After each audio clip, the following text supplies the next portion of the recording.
but they were both subordinate to U.S. power, so it was okay. Interesting. Professor Chomsky, when you travel the breadth of the Muslim world, all the way from Morocco to Indonesia, as north as Chechnya to as south as Tanzania, millions of Muslims still positively talk about the notion of a caliphate.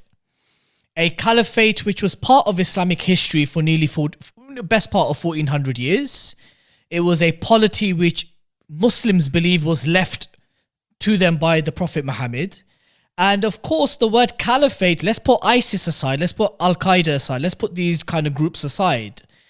It is not unheard of to go any part of the Muslim world today, and you will find many people fondly talking about a caliphate. Why cannot Arab states or Muslim states come together like the Europeans have, or like other countries have as regional powers? Why can't the Muslims have a caliphate if we wanted one? Via, if this was something which reflected our cultural, religious, values and morals and so forth. And obviously, one of the biggest propaganda message of the war on terror was the emergence of a caliphate. So I want to ask you, how real of a threat was the notion of a caliphate to the US? The U.S. Right now, there's actually one contender for that position, Erdogan. That's clearly what he's aiming at. He wants to restore something like the Ottoman Empire, with the center in Istanbul, and him being the successor of the Caliphate. But the obstacles to that are pretty obvious. Can we hear some of the, what are the obstacles? Can we hear it? So, what are some of the obstacles? Well, take a look at Libya, where Turkish and Gulf Arab forces are fighting each other with proxies. Saudi Arabia, Gulf dictatorships are obvious obstacles. It's obviously not going to bring in Iran. Shiite world. It's the nationalist forces are opposed to it. The international forces are opposed to it. But let's think for a moment about the Ottoman Empire, the last time there was a caliphate. Yep. It was very brutal in many ways. There were plenty of things wrong with it, but there were also some positive aspects to it. There were. So, for example, in the Levant, people were pretty much left alone. The Greeks could run their affairs, the Armenians could run their affairs, the Sunni group could run their affairs. They, partly out of incompetence, partly because of lack of power, the situation was fairly fluid on the ground, which pretty much fit the nature of the societies. And remember, under the Ottoman Empire, you could travel from Cairo to Baghdad to Constantinople without crossing any borders. You didn't need a passport. It's one complex web. Mentioned I mean, Professor Chomsky, it's interesting that you mentioned this. If you speak to people who are 80, 90 plus, who are still alive, and the stories they heard from their grandparents, I'm talking about the Levant, I'm talking about, parts of the Muslim world which was under Ottoman rule.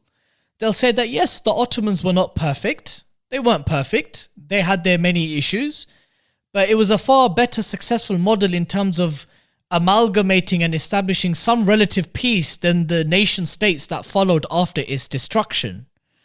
And many Muslims find it unfortunate. I myself, as a graduate of politics, a journalist by profession, is of concern that when we even not romanticize or nostalgia, but when you talk about real facts, and that is that the Ottomans managed to keep peace and stability in a region which now, after its destruction, has been marred by war and invasion and occupation.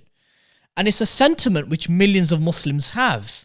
Do you feel that it's understandable why many Muslims would have that sentiment when they look back at the Ottoman period and compare it to the situation of the Middle East and North Africa over the last 90 years?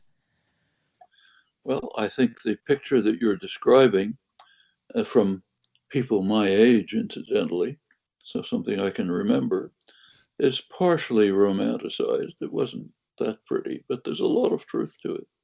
It is true that the complex mosaic of cultures, societies that constitutes the region was left pretty much in place. You could move from one place to another. You could control your own local affairs pretty well. Now that, I think, makes sense. I've long believed that we should be moving, take the Israel-Palestine conflict. I think the only real hope for any sensible solution for that is within the framework of a regional integration, which softens and erodes the national borders that were imposed by imperial power. Remember, the borders are all artificial. When I crossed into Lebanon 70 years ago, I was crossing an artificial border. At that point, it wasn't even marked. And that's not that far from the time that these people you're talking about were thinking about. And that's what it should go back to. Doesn't make any these lines on the border make no sense from the point of view of the people living there. They were imposed by imperial force for the benefit of the imperial powers in that region, mostly France and Britain, and it's causing enormous difficulties. You can groups that don't belong together fighting each other, groups that do belong together blocked by borders. I mean, it's an unnatural system. How unnatural it is, we can see from the history of Europe. Remember that it took centuries of violent, bloody, murderous conflict for those borders to be, for the nation states of Europe to be established. They didn't just come like that. The 30 Years' War in the 17th century killed about a third of the population of Germany, what's now Germany. Okay, it wasn't peaceful. 2 world wars weren't peaceful. Those were the efforts to establish the borders of what are now European states. And in fact, very quickly, sensibly, after the last great mutual slaughter, Europe began to move towards somewhat eroding those borders, which are not natural borders. None of them are. Like neither the one that's a couple of miles south of me, that's not a natural border either.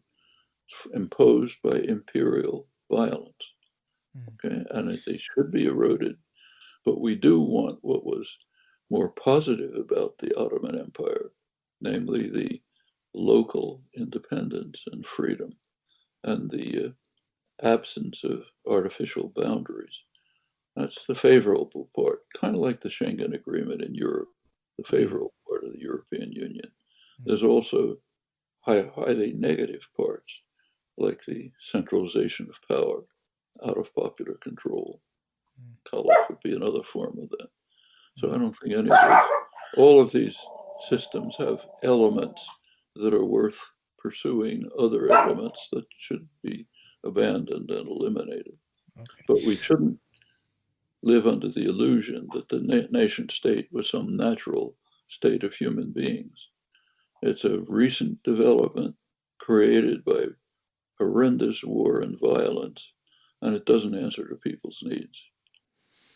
Professor Noam Chomsky, it was an absolute pleasure speaking to you this evening. Thank you very much for giving your time. I'm very sorry that we couldn't have you on for longer, but the time that you did give us, we were very honored to have you on. Thank you very much. Thank you. It was my pleasure. Thank you very much.